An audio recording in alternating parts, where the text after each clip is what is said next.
Hi, my name is Steve, and I just returned from a 3-day canvassing trip in Reno with Seed the Vote. I want to now share some reasons for you to get out and do some door knocking also, in whatever state is most accessible to you. While it's not always easy, there are many rewards. This includes working with a large group of people. We had 99 in our group, having caring, wise team leaders who are very accessible to respond to your questions as they come up, and most important, having really meaningful conversations with voters about issues that really matter to us.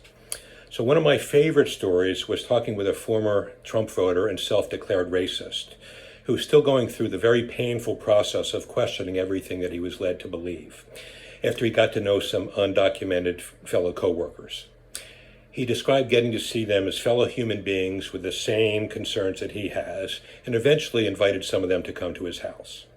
He talked of how painful it was to have a couple of them eventually deported back to countries that they had not lived in since they were children, and how this was getting him to question some of Trump's really despicable and hateful views about immigrants.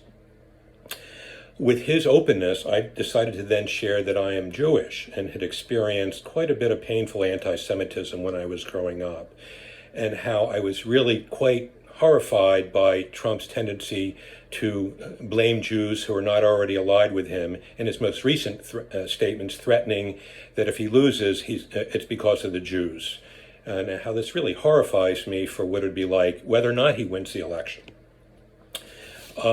He then admitted that he was raised to be an anti-Semite also, and was really glad to be questioning this views.